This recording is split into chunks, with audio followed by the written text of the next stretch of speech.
That's an interesting argument. I could have it all night. I really thoroughly enjoy it. We should do it more often. But they won't leave me alone. They won't. And that makes me nervous, because it makes me think, well, I don't think they can be very confident in their beliefs then.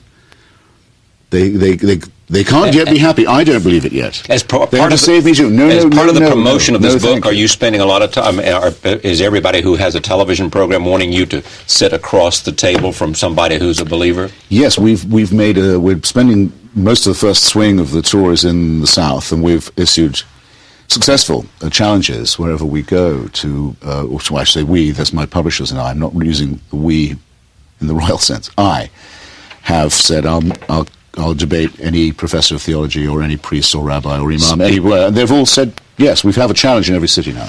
Oh, is that right? Yeah. I read this review yesterday. Jack Miles is distinguished professor of English and religious studies at UC Irvine. You've obviously read this. Sure, and I've read Jack's biography of God. And? I was a bit disappointed with his review, because it began by flatly misstating what I say in my book. I mean, he starts by saying, fighting the good fight for atheism isn't as easy as it looks. The fighter must on one hand proclaim that religion is fading fast and for good reason, yet on the other rouse fellow or prospective atheists to be on guard against it. And I start by saying it's not fading and it never can. It's ineradicable. I can't believe. I'm not the worst or most opaque writer in the world. He cannot possibly have mistaken my purpose. I say repeatedly, Freud is right. Religion is ineradicable. It cannot fade. But it can be brought under control. It can be domesticated. Why has it survived? Jack Miles' review is complete. I'm afraid, I hate to say it for such a learned fellow, it was a worthless one. I mean, he didn't get the main point of the book. And why has it? I mean, reviewers make this point left and right. Why has it survived as it has? Well, the essay that I quote is the Freud on the future of an illusion, where he says, look, it comes from wish thinking, which is a very strong impulse in our cortex, that the wish is father to the thought. We don't terribly want to die. And religion says, well, you don't.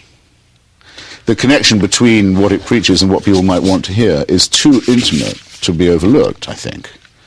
And I think it gives the atheists like myself a slight advantage in an argument, in that I'm not thrilled at the prospect of being annihilated.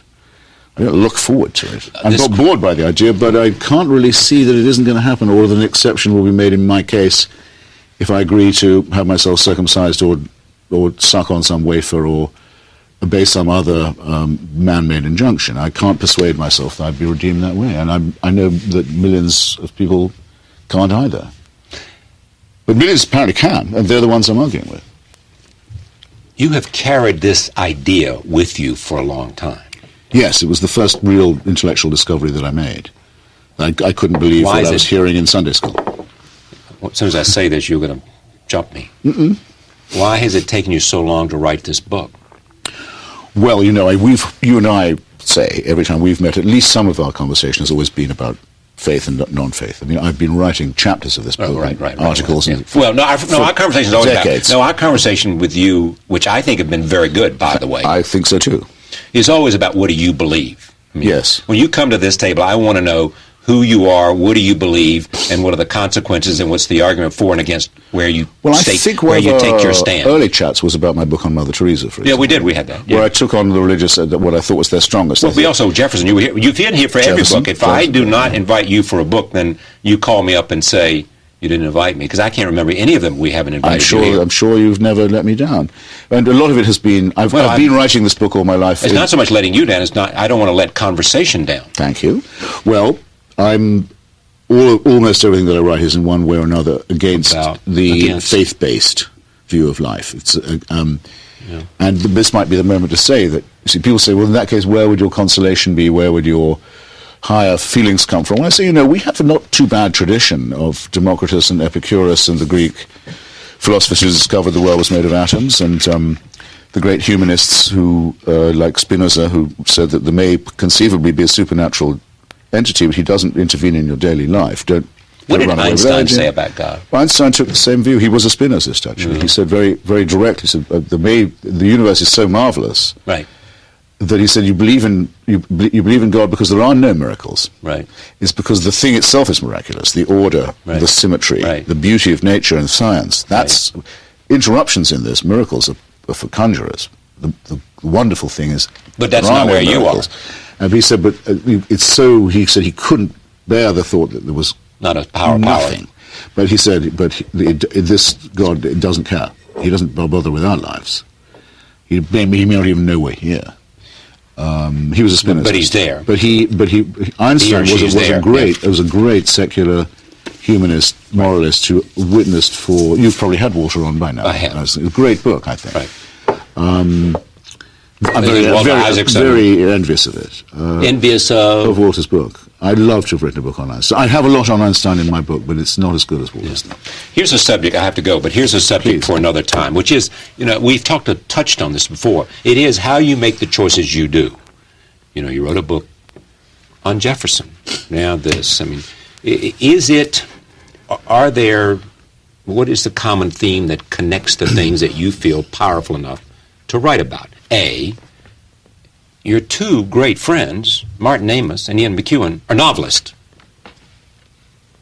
Well, I'm not able to write fiction. I don't have the gift for it, or anything remotely like it. By the way, I think I know what separates fiction from non-fiction writers, by the way. Which is? I think people I know who write fiction usually have a good understanding of music.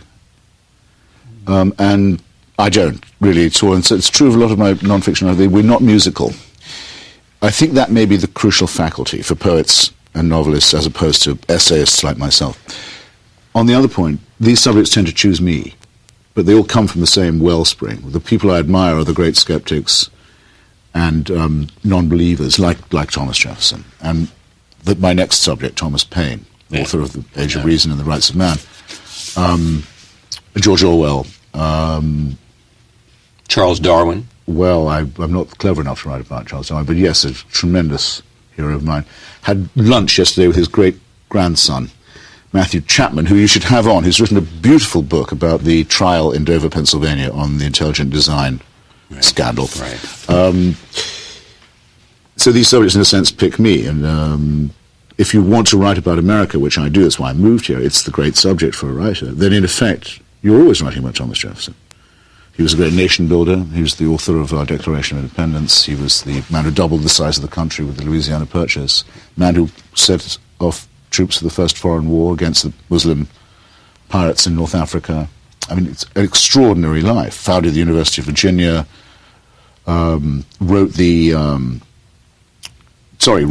New Testament. Took a Testament in one hand, a razor in the other, produced the Jefferson Bible, and that was his retirement job. It's astonishing. Great botanist. Never wrote a book, did he? No, but he's... Never wrote a book. But his collected letters are majestic work. And, this book is called God Is Not Great, How Religion... proves that the greatness of the United States is in its secular constitution. He took most pride in he founded the university, not being president, founded the University of Virginia. He wrote the articles... the Virginia Statute on Religious Freedom. That's on his obelisk. Right. He wanted to remember for that the Declaration and the University.